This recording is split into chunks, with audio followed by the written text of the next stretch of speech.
ಯಾರಿಗೆ? Okay, Hare Krishna. So ಇವತ್ತಿನ topic ಬಂದ್ಬಿಟ್ಟು ರಂಗ ಸಿದ್ಧತೆ. ಹೇಗೆ ಈ ಕುರುಕ್ಷೇತ್ರ ರಣರಂಗಕ್ಕೆ ಏನು ಸಿದ್ಧತೆ ಆಗ್ಬೇಕಿತ್ತು, ಏನೇನು ಅರೇಂಜ್ಮೆಂಟ್ಸ್ ಅಲ್ವಾ, ಎಲ್ಲಿಂದ ಶುರುವಾಯ್ತು ಅನ್ನೋದನ್ನ ನಾವು ತಿಳ್ಕೊಳ್ಳೋಣ. ಇದನ್ನ ಸ್ವಲ್ಪ ಮಟ್ಟಿಗೆ ನಾವು ಓದ್ಬೋದು. ಕೆಲವೊಂದು ಪ್ಯಾರಾಗ್ರಾಫ್ ತುಂಬಾ ಇಂಪಾರ್ಟೆಂಟ್ ಇದೆ. ಮೊದಲನೇ ಪೇಜ್ ಇಂದ 2ನೇ ಪೇಜ್ವರೆಗೂ ಓದಬಹುದು. ಓಕೆ, ನಾನು ಫಸ್ಟ್ ಶುರು ಮಾಡ್ತೀನಿ. ಭಗವದ್ಗೀತೆಯು ವ್ಯಾಪಕವಾಗಿ ಪ್ರಕಟವಾಗಿ, ಫಸ್ಟ್ ನಾವು ಪ್ರಾರ್ಥನೆ ಮಾಡೋಣ. ಗುರು ಹಿರಿಯರಿಗೆ, ಭಗವಂತನಿಗೆ, ಜಗನ್ನಾಥ್ ಬಲದೇವ್ ಸುಭದ್ರ ಮಾಯಿಗೆ ಜೈ, ಗೌರ್ನಿತಾಯ್ ಭಗವಾನ್ಗೆ ಜೈ, ಪರಶುರಾಮ್ ಭಗವಾನ್ಗೆ ಜೈ, ವಾಮನ್ ದೇವ್ ಭಗವಾನ್ಗೆ ಜೈ, ಗಿರಿರಾಜ್ ಗೋವರ್ಧನ್ಗೆ ಜೈ. ಓಂ ಅಜ್ಞಾನತಿಮಿರಾಂಧಸ್ಯ ಜ್ಞಾನಾಂಜನ ಶಲಾಕಯ ಚಕ್ಷುರುನ್ಮಿಲಿತಂ ಯೇನ ತಸ್ಮೈ ಶ್ರೀ ಗುರವೇ ನಮಃ. ನಮಃ ಓಂ ವಿಷ್ಣುಪಾದಾಯ ಕೃಷ್ಣಪ್ರೇಷ್ಠಾಯ ಭೂತಲೆ ಶ್ರೀಮತೆ ಭಕ್ತಿ ವೇದಾಂತ ಸ್ವಾಮಿನ್ನಿತಿ ನಾಮಿನೆ. ನಮಸ್ತೆ ಸರಸ್ವತಿ ದೇವಿ ಗೌರವಾಣಿ ಪ್ರಚಾರಿಣೆ ನಿರ್ವಿಶೇಷ ಶೂನ್ಯವಾದಿ ಪಾಶ್ಚಾತ್ಯ ದೇಶ ತಾರಿಣೆ. ಜಯ ಶ್ರೀ ಕೃಷ್ಣ ಚೈತನ್ಯ ಪ್ರಭು ನಿತ್ಯಾನಂದ ಶ್ರೀ ಅದ್ವೈತ ಗದಾಧಾರ ಶ್ರೀವಾಸಾದಿ ಗೌರ ಭಕ್ತ ವೃಂದ. ಹರೇ ಕೃಷ್ಣ ಕೃಷ್ಣ ಕೃಷ್ಣ ಹರೇ ಹರೇ, ಹರೇ ರಾಮ ರಾಮ ರಾಮ ಹರೇ ಹರೇ. ಹರೇ ಕೃಷ್ಣ ಕೃಷ್ಣ ಕೃಷ್ಣ ಹರೇ ಹರೇ, ಹರೇ ರಾಮ ರಾಮ ರಾಮ ಹರೇ ಹರೇ. ಹರೇ ಕೃಷ್ಣ ಕೃಷ್ಣ ಕೃಷ್ಣ ಹರೇ ಹರೇ, ಹರೇ ರಾಮ ರಾಮ ರಾಮ ಹರೇ ಹರೇ. ಸೊ ಎಲ್ಲರೂ ಯಾರ್ಯಾರು ಇವಾಗ ಸೇರಿದ್ದೀರೋ ಡಿವೋಟೀಸ್ ಎಲ್ಲರಿಗೂ ಮತ್ತೊಮ್ಮೆ ತಿಳಿಸ್ತಾ ಇದೀನಿ. ಈ ಒಂದು ಭಗವದ್ಗೀತೆ ಯಥಾರೂಪ ಪುಸ್ತಕ ನಿಮ್ಮ ಹತ್ರ ಇದ್ರೆ ತೆಗೆದಿಟ್ಕೊಳ್ಳಿ. ಇವತ್ತು ನಾವು ರಂಗ ಸಿದ್ಧತೆ ಮತ್ತು ಪ್ರಸ್ತಾವನೆ ಟಾಪಿಕ್ ನ ಕವರ್ ಮಾಡ್ತೀವಿ. ಪ್ರಸ್ತಾವನೆ ಪೂರ್ತಿ ಆಗೋದಿಲ್ಲ, ತುಂಬಾ ದೊಡ್ಡದಾಗಿದೆ ಅದು.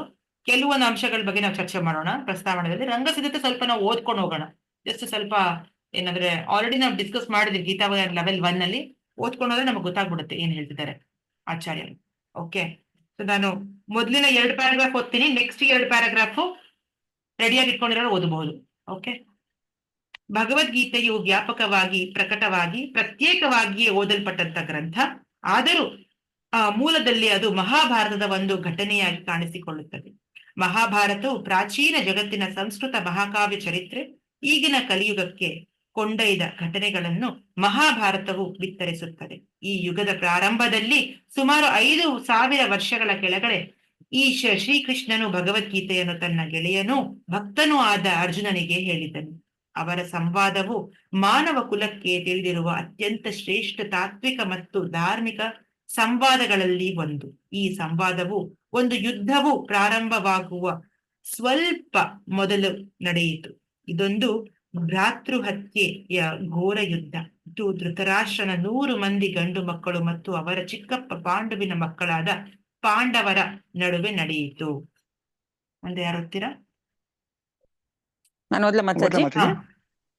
ಸುಧಾ ಮಾತಾಜಿ ಓದಿ. ನೆಕ್ಸ್ಟ್ ಗೋಪಿನಾಥ್ ಪ್ರಭು ನೀವು ಓದಿ. ಹರೇ ಕೃಷ್ಣ ಮಾತಾಜಿ. ಧೃತರಾಷ್ಟ್ರ ಮತ್ತು ಪಾಂಡುಕುರು ವಂಶಕ್ಕೆ ಸೇರಿದ ಅಣ್ಣ ತಮ್ಮಂದಿರು ಒಂದು ಕಾಲದಲ್ಲಿ ಭೂಮಿಯನ್ನೇ ಆಳಿದ ರಾಜ ಭರತ ವಂಶಜರು. ಮಹಾಭಾರತ ಎಂಬ ಹೆಸರು ಆ ಭರತನಿಂದ ಬಂದದ್ದು. ಅಣ್ಣನಾದ ಧೃತರಾಷ್ಟ್ರನು ಕುರುಡನಾಗಿಲ್ಲದಿದ್ದರೆ ಅವನೇ ಸಿಂಹಾಸನವನ್ನು ಏರುತ್ತಿದ್ದ. ಅವನು ಹುಟ್ಟು ಕುರುಡನಾದುದರಿಂದ ತಮ್ಮ ಪಾಂಡುವಿಗೆ ಸಿಂಹಾಸನವು ಪ್ರಾಪ್ತವಾಯಿತು. ಪಾಂಡುವು ಚಿಕ್ಕ ವಯಸ್ಸಿನಲ್ಲೇ ಮರಣ ಹೊಂದಿದ. ಅವನ 5 ಜನ ಮಕ್ಕಳಾದ ಯುಧಿಷ್ಠಿರ, ಭೀಮ, ಅರ್ಜುನ, ನಕುಲ ಮತ್ತು ಸಹದೇವರು ಧೃತರಾಷ್ಟ್ರನ ಪೋಷಣೆಗೆ ಒಳಗಾದರು. ಆ ಕಾಲಕ್ಕೆ ವಸ್ತುತಃ ಧೃತರಾಷ್ಟ್ರನೇ ಅರಸನಾದ. ಹೀಗೆ ಧೃತರಾಷ್ಟ್ರನ ಮತ್ತು ಪಾಂಡುವಿನ ಮಕ್ಕಳು ಒಂದೇ ರಾಜಕುಟುಂಬದಲ್ಲಿ ಬೆಳೆದರು. ಶಸ್ತ್ರ ನಿಪುಣರಾದ ದ್ರೋಣಾಚಾರ್ಯರು ಅವರಿಗೆ ಸಮರ ಕಲೆಗಳಲ್ಲಿ ಶಿಕ್ಷಣ ನೀಡಿದರು. ಕುಲದ ಪಿತಾಮಹರಾದ ಭೀಷ್ಮರು ಅವರ ಮಾರ್ಗದರ್ಶಕರಾದರು. ಧನ್ಯವಾದ ಮಾತಾಜಿ. ಹರೇ ಕೃಷ್ಣ. ಓದಿ ಪ್ರಭುಜಿ. ಆದರೆ ಧೃತರಾಷ್ಟ್ರನ ಮಕ್ಕಳಿಗೆ, ಅದರಲ್ಲಿಯೂ ಮೊದಲನೆಯವನಾದ ದುರ್ಯೋಧನನಿಗೆ ಪಾಂಡವರೆಂದರೆ ದ್ವೇಷ ಮತ್ತು ಅಸೂಯೆ. ಕುರುಡನು ದುರ್ಬಲ ಮನಸ್ಸಿನವನು ಆದ ಧೃತರಾಷ್ಟ್ರನಿಗೆ ರಾಜ್ಯವು ತನ್ನ ಮಕ್ಕಳಿಗೆ ಹೋಗಬೇಕು, ಪಾಂಡುವಿನ ಮಕ್ಕಳಿಗಲ್ಲ ಎಂದು ಅಪೇಕ್ಷೆ. ಧೃತರಾಷ್ಟ್ರನ ಸಮ್ಮತಿಯಿಂದ ದುರ್ಯೋಧನನು ಪಾಂಡುವಿನ ಮಕ್ಕಳನ್ನು ಕೊಲ್ಲಲು ಹಂಚಿಕೆ ಹೂಡಿದ. ಅವರ ಚಿಕ್ಕಪ್ಪ ವಿದುರ ಮತ್ತು ಬಂಧು ಶ್ರೀಕೃಷ್ಣ ಇವರ ಎಚ್ಚರಿಕೆಯ ರಕ್ಷಣೆಯಿಂದ ಮಾತ್ರವೇ ಪಾಂಡವರು ತಮ್ಮನ್ನು ಕೊಲ್ಲುವ ಹಲವು ಪ್ರಯತ್ನಗಳಿಂದ ಪಾರಾದರು. ಜೈ. ಆ ಆ, ಕೃಷ್ಣನು ಸಾಮಾನ್ಯ ಮನುಷ್ಯನಾಗಿರಲಿಲ್ಲ. ಅವನು ದೇವೋತ್ತಮ ಪರಮ ಪುರುಷ. ಅವನು ಭೂಮಿಗೆ ಇಳಿದು ಬಂದು ಆ ಕಾಲದ ಒಂದು ವಂಶದಲ್ಲಿ ರಾಜಕುಮಾರನ ಪಾತ್ರವನ್ನು ವಹಿಸಿದ. ಈ ಪಾತ್ರದಲ್ಲಿ ಅವನು ಪಾಂಡುವಿನ ಹೆಂಡತಿಯು ಪಾಂಡವರ ತಾಯಿಯೂ ಆದ ಕುಂತಿ ಅಥವಾ ಪೃಥೆಯ ಸೋದರಳಿಯ. ಹೀಗೆ ನೆಂಟನಾಗಿ ಮತ್ತು ನಿತ್ಯ ಧರ್ಮೋದ್ಧಾರಕನಾಗಿ ಕೃಷ್ಣನು ಪಾಂಡುವಿನ ಧರ್ಮಿಷ್ಠ ಮಕ್ಕಳ ಪರವಾಗಿದ್ದ ಮತ್ತು ಅವರನ್ನು ಕಾಪಾಡಿದ. ಜೈ. ಧನ್ಯವಾದ ಪ್ರಭು. ಅದು ಮತ್ತೆ ಯಾರು ಓದಕ್ ಮುಂದುವರಿಸ್ತೀರಾ? ಹರೇ ಕೃಷ್ಣ ಮಾತಾಜಿ, ಓದ್ಲ ಮಾತಾಜಿ. ಲೀಲಾವತಿ ಮಾತಾಜಿ ಓದಿ. ಆದರೆ ಮುಂದೆ ಚಾಣಾಕ್ಷನಾದ ದುರ್ಯೋಧನನು ಪಾಂಡವರಿಗೆ ದ್ಯೂತಕ್ಕೆ ಬರುವಂತೆ ಸವಾಲು ಹಾಕಿದ. ಆ ನಿರ್ಧಾರಕ ಪಂದ್ಯದಲ್ಲಿ ದುರ್ಯೋಧನನು ಅವನ ತಮ್ಮಂದಿರು ಪಾಂಡವರ ಹೆಂಡತಿ ಪ್ರತಿವ್ರತೆಯಾದ ದ್ರೌಪದಿಯನ್ನು ವಶ ಮಾಡಿಕೊಂಡರು ಮತ್ತು ಅಪಮಾನ ಮಾಡಲೆಂದು ರಾಜರುಗಳು ತುಂಬಿದ ಸಭೆಯಲ್ಲಿ ಅವಳ ವಸ್ತ್ರಾಪಹರಣ ಮಾಡಲು ಪ್ರಯತ್ನಿಸಿದರು. ಕೃಷ್ಣನ ದೈವಿ ಹಸ್ತಕ್ಷೇಪವು ಅವಳನ್ನು ಉಳಿಸಿತು. ಆದರೆ ಮೋಸದ ಜೂಜಾಟದಿಂದ ಪಾಂಡವರು ತಮ್ಮ ರಾಜ್ಯದಿಂದ ವಂಚಿತರಾದರು. ಅವರು 13 ವರ್ಷಗಳ ಕಾಲ ರಾಜ್ಯಭ್ರಷ್ಟರಾಗಿ ಹೊರ ಹೋಗಬೇಕಾಯಿತು. ಹರೇ ಕೃಷ್ಣ ಮಾತಾಜಿ. ಧನ್ಯವಾದ ಮಾತಾಜಿ. ಮತ್ತೆ ಡಿವೋಟೀಸ್ ಯಾರು ಓದ್ತೀರಾ? ನಾನು ಓದ್ಲಾ ಮಾತಾಜಿ? ಸುಜಾತ ಮಾತಾಜಿ. ಹರೇ ಕೃಷ್ಣ ಮಾತಾಜಿ. ಹರೇ ಕೃಷ್ಣ. ದೇಶಾಂತರ ಹೋಗಿದ್ದ ಪಾಂಡವರು ಹಿಂದಿರುಗಿದಾಗ ತಮ್ಮ ರಾಜ್ಯವನ್ನು ಹಿಂದಿರುಗಿಸುವಂತೆ ನ್ಯಾಯವಾಗಿಯೇ ದುರ್ಯೋಧನನನ್ನು ಪ್ರಾರ್ಥಿಸಿದರು. ಅವನು ಹೊರಟಾಗಿ ತಿರಸ್ಕರಿಸಿದ. ರಾಜಕುಮಾರರಾಗಿ ಸಾರ್ವಜನಿಕ ಆಡಳಿತದಲ್ಲಿ ಸೇವೆ ಸಲ್ಲಿಸಲು ಕರ್ತವ್ಯ ಬದ್ಧನಾಗಿ ಪಾಂಡವನು 5 ಗ್ರಾಮಗಳನ್ನಾದರೂ ನೀಡಬೇಕೆಂದು ವಿನಂತಿಸಿದನು. ದುರ್ಯೋಧನನು ದುರಹಂಕಾರದಿಂದ ಅವರಿಗೆ ಸೂಜಿ ಮೊಳೆಯಷ್ಟು ನೆಲವನ್ನು ತಾನು ಕೊಡುವುದಿಲ್ಲ ಎಂದು ಉತ್ತರಿಸಿದ. ಇದೆಲ್ಲ ನಡೆಯುತ್ತಿದ್ದರೂ ಪಾಂಡವನು ವಿಚಲನಿತನಾಗದೆ ಸಹನಶೀಲನಾಗಿದ್ದರು. ಆದರೆ ಈಗ ಯುದ್ಧವು ಅನಿವಾರ್ಯ ಎಂದು ತೋರಿತು. ಹರೇ ಕೃಷ್ಣ. ಸೊ ಇಲ್ಲಿವರೆಗೂ ನಾವೇನ್ ನೋಡಿದ್ವಿ? ಯುದ್ಧ ಅನಿವಾರ್ಯ ಆಗೋದಿಕ್ಕೆ ಕಾರಣ ಏನು ಅನ್ನೋದು ನಮಗೆ ತಿಳಿಸ್ಕೊಡ್ತಾ ಇದ್ದಾರೆ. ಹೌದಾ? ಯುದ್ಧ ಮಾಡ್ಬೇಕು ಅನ್ನೋ ಅಪೇಕ್ಷೆ ಏನೂ ಇಲ್ಲ ಭಗವಂತನಿಗೆ ಅಥವಾ ಪಾಂಡವರಿಗೆ. ಕರೆಕ್ಟ್? ಯಾಕಂದ್ರೆ ಅವರು ಧರ್ಮದ ಒಂದು ಪಕ್ಷದಲ್ಲಿದ್ದಾರೆ, ಪಾಂಡವರಾಗ್ಲಿ ಅಥವಾ ಭಗವಂತ ಶ್ರೀಕೃಷ್ಣ ಆಗ್ಲಿ. ಬಟ್ ಯುದ್ಧ ಅನಿವಾರ್ಯ ಆಗುವಂತ ಪರಿಸ್ಥಿತಿ ತಗೊಂಡ್ಬಂದ್ರು ಕೌರವರು. ಕರೆಕ್ಟ್ ಅಲ್ವಾ? ಸೊ ಯಾವ ತರ ಆಕ್ಚುಲಿ ರಾಜ್ಯ ಸೇರ್ಬೇಕಾಗಿದ್ದು ಯಾರಿಗೆ? ಪಾಂಡವರಿಗೆ. ಹೌದಾ? ಆ ಒಂದು ಪರಿಸ್ಥಿತಿಯಲ್ಲಿ ಯಾವಾಗ ಕುಂತಿ ಅವರ ಮಕ್ಕಳು ತುಂಬಾ ಚಿಕ್ಕವರಾಗಿರೋದ್ರಿಂದ ಆ ಒಂದು ರಾಜ್ಯಭಾರ ಯಾರಿಗೆ ಕೊಟ್ಟಿದ್ರು? ಧೃತರಾಷ್ಟ್ರ. ಕರೆಕ್ಟ್? ಧೃತರಾಷ್ಟ್ರ ಕೊಟ್ಟಿರೋದು. ಬಟ್ ಧೃತರಾಷ್ಟ್ರ ಏನ್ ಮಾಡ್ದ? ಟೈಮ್ ಆಗ್ತಾ ಈ ಒಂದು ರಾಜ್ಯ ನನಗೆ ಸೇರಿದ್ದು ಅಂತ ಭಾವಿಸಕ್ ಶುರು ಮಾಡ್ದ. ಹೌದಾ?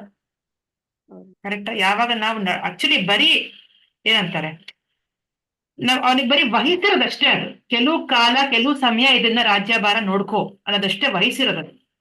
ಆದ್ರೆ ತಾನೇ ರಾಜ ಆಗ್ಬೇಕು ಅಥವಾ ತನ್ನ ಮಗನೇ ತನ್ನ ಪುತ್ರ ಮಾತ್ರ ರಾಜ ಆಗ್ಬೇಕು ಅನ್ನೋ ಒಂದು ಆಸೆ ಬಂದ್ಬಿಡ್ತು ಅಲ್ವಾ? ಅದು ತಪ್ಪು.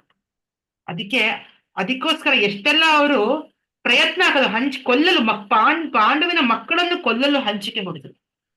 ಕರೆಕ್ಟ್? ಅದು ಪಾಂಡು ಸೇರ್ಬೇಕಾಗಿರೋ ರಾಜ್ಯ, ಬಟ್ ಇವ್ರನ್ನ ಇಟ್ಕೊಂಡ್ಬಿಟ್ಟು ಮಕ್ಕಳಿಗೆ ಸಾಯಿಸೋ ಕೂಡ ಪ್ರಯತ್ನ ಮಾಡಿದ್ರು. ಅದಾದ್ರೆ ಎಲ್ಲಿವರೆಗೂ ಅವರು ಏನಂತಾರೆ, ಅವರ ಒಂದು ಧರ್ಮನ ಬಿಟ್ಟಿದ್ದಾರೆ. ಯೋಚನೆ ಮಾಡಿ, ದಿಗಿಜಾರ ಅಂತ ಹೇಳ್ತಾರಲ್ಲ, ಅಂದ್ರೆ ಆ ಲೆವೆಲ್ ವರ್ಗೂ ಬಿದ್ದೋಗ್ಬಿಟ್ಟಿದ್ದಾರೆ ಧೃತರಾಷ್ಟ್ರ. ಸಾಯಿಸೋ ಕೂಡ ಪ್ರಯತ್ನ ಆಗ್ತಾ ಇದ್ದಾರೆ. ಕರೆಕ್ಟ್? ಆದ್ರೆ ಅವ್ರ ಚಿಕ್ಕಪ್ಪ ವಿದುರ ಮತ್ತು ಭಗವಂತ ಶ್ರೀಕೃಷ್ಣನ ಎಚ್ಚರಿಕೆಯಿಂದ ಅವರೆಲ್ಲ ರಕ್ಷಣೆಗೊಳಗಾದ್ರು. ಇಲ್ಲಾಂದ್ರೆ ಅವ್ರನ್ನ ಯಾರು ಕಾಪಾಡಿದ್ರು? ಆದ್ರೆ ಎಷ್ಟೆಲ್ಲ ಹಿಂಸೆ ಮಾಡಿದ್ದಾರೆ. ಕೊನೆಗೆ ಏನ್ ಮಾಡಿದ್ರು ಅವರು? ಮುಂದೆ ಚಾಣಾಕ್ಷನಾದ ದುರ್ಯೋಧನನು ಪಾಂಡವರಿಗೆ ದ್ಯೂತಕ್ಕೆ ಬರುವಂತೆ ಸವಾಲ್ ಹಾಕ್ತಾರೆ. ಕರೆಕ್ಟ್? ಈಗ ಕ್ಷತ್ರಿಯರಿಗೆ ಸವಾಲ್ ಹಾಕಿದ ತಕ್ಷಣ ಏನಾಗತ್ತೆ? ಕ್ಷತ್ರಿಯರ ಧರ್ಮ ಏನಂದ್ರೆ ಸವಾಲನ್ನ ಸ್ವೀಕರಿಸ್ಬೇಕು. ಯುದ್ಧಕ್ಕೆ ಲಲ್ಕಾರಿದ್ರೆ ಅವ್ರನ್ನ ಎಪ್ಸಿದ್ರೆ, ಅವ್ರನ್ನ ರೇಗಿಸಿದ್ರೆ ಅವರು ಸ್ವೀಕರಿಸಲೇಬೇಕು, ಯುದ್ಧ ಆಡ್ಲೇಬೇಕು. ಅದೇ ಕ್ಷತ್ರಿಯರ ಧರ್ಮ. ಹಾಗೆ ಇವ್ರನ್ನ ಜೂಜಾಡೋದಕ್ಕೆ ಕೂಡ ಒಂದು ಸವಾಲಿಂದ ಅವ್ರಿಗೆ ಬರಂಗ್ ಮಾಡಿದ್ರು. ಬಟ್ ಕೊನೆಗೆ ಏನಾಯ್ತು? ಅವರ ಒಂದು ಏನದು ಮೋಸದ ಒಂದು ಪ್ರಯತ್ನದಿಂದ ಆ ಒಂದು ಎಂತಾರ ಡೈಸ್ಗೆ ಏನಂತಾರೆ, ಆ ಒಂದು ಆಟ ಏನಿತ್ತಲ್ಲ, ದಾಳ ಅಲ್ವಾ? ಮೋಸದ ದಾಳದಿಂದ ಪಾಪ ಅವರು ಇಡೀ ಅವ್ರ ಹತ್ರ ಇರೋ ಎಲ್ಲಾನು ಕಳ್ಕೊಂಡ್ರು. ಜೊತೆಗೆ ದ್ರೌಪದಿಯ ಒಂದು ವಸ್ತ್ರಾಭರಣ ಕೂಡ ಮಾಡ್ಲಿಕ್ಕೆ ಪ್ರಯತ್ನ ಮಾಡಿದ್ರು. ಅಲ್ವಾ? ಇಡೀ ಸಭೆಯಲ್ಲಿ ಯೋಚನೆ ಮಾಡಿ, ಇಡೀ ಸಭೆಯಲ್ಲಿ ಎಲ್ಲ ಪ್ರತಿಯೊಬ್ರು ಇದ್ದಾರೆ, ಅಂತ ಒಂದು ದೊಡ್ಡ ಸಭೆಯಲ್ಲಿ ಅವಮಾನ ಮಾಡಿದ್ರು. ಸೊ ಹಾಗಾಗಿ ಅದಾದ್ಮೇಲೆ ಅವ್ರೇನ್ ಮಾಡಿದ್ರು, 13 ವರ್ಷ ಪಾಂಡವರನ್ನ ರಾಜ್ಯದಿಂದ ವಂಚಿತರ ಮಾಡಿದ್ರು. ಕರೆಕ್ಟಾ? ವಾಪಸ್ ಹೋಗ್ಬಿಟ್ಟು ಬಂದ್ರು ಅವರು. ದೇಶಾಂತರ ಹೋಗಿದ್ದ ಪಾಂಡವರು ಹಿಂದಿರುಗಿದಾಗ ತಮ್ಮ ರಾಜ್ಯವನ್ನು ಮತ್ತೆ ನ್ಯಾಯವಾಗಿ ನಮಗೆ ಕೊಡಿ ಅಂತ ಕೇಳಿದ್ರು. ಹೌದಾ? ಇವಾಗ ಕ್ಷತ್ರಿಯರು, ಇವಾಗ ಆಕ್ಚುಲಿ ಇವತ್ತಿನ ಕಾಲದಲ್ಲಿ ಕಲಿಯುಗ ಸಮಯದಲ್ಲಿ ನಾವು ಯಾವುದೇ ರೀತಿ ಸ್ವಲ್ಪ ವರ್ಣಾಶ್ರಮನ ಸ್ಟ್ರಿಕ್ಟ್ ಆಗಿ ಫಾಲೋ ಮಾಡಿದ್ವಿ.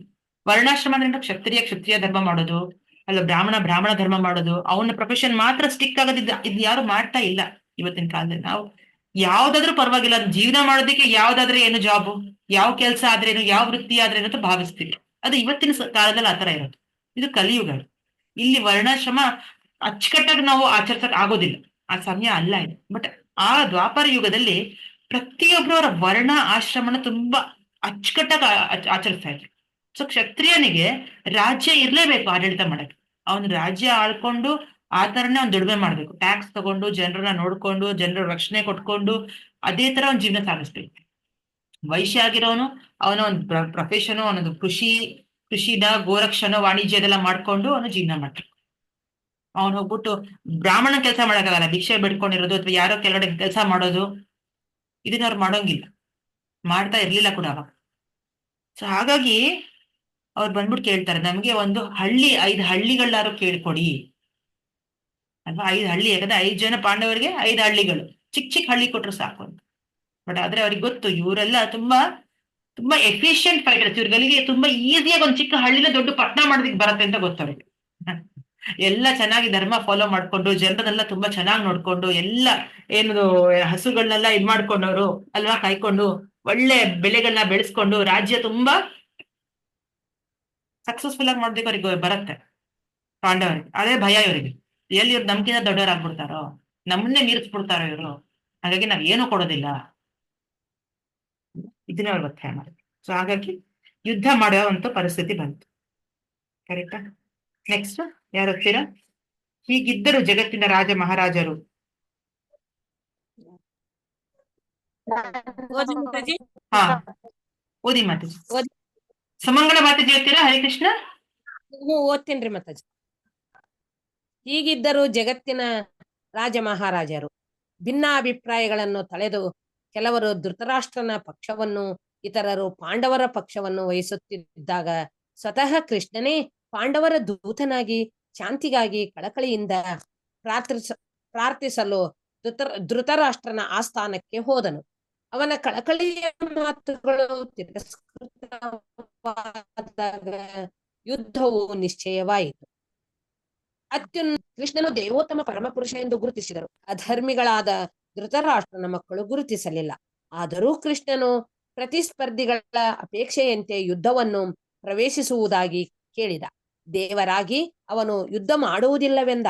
ಆದರೆ ಬಯಸಿದವರು ಕೃಷ್ಣನ ಸೈನ್ಯವನ್ನು ಬಳಸಿಕೊಳ್ಳಬಹುದು ಮತ್ತು ಪ್ರತಿಪಕ್ಷವು ಸ್ವತಃ ಕೃಷ್ಣನನ್ನೇ ಮಾರ್ಗದರ್ಶಕನಾಗಿ ಮತ್ತು ಸಹಾಯಕನಾಗಿ ಪಡೆಯಬಹುದು ಎಂದು ಹೇಳಿದ. ರಾಜಕೀಯ ಮತ್ಸದ್ದಿಯಾದ ದುರ್ಯೋಧನನು ತತ್ಕ್ಷಣವೇ ಕೃಷ್ಣನ ಸೈನ್ಯವನ್ನು ಬಾಚಿಕೊಂಡು ಸ್ವತಃ ಕೃಷ್ಣನನ್ನೇ ಪಡೆಯಲು ಪಾಂಡವರು ಅಷ್ಟೇ ಕಾತರರಾಗಿದ್ದರು. ಹರೇ ಕೃಷ್ಣ. ಹರೇ ಕೃಷ್ಣ. ಮತ್ಯಾರು ಓದ್ತೀರಾ?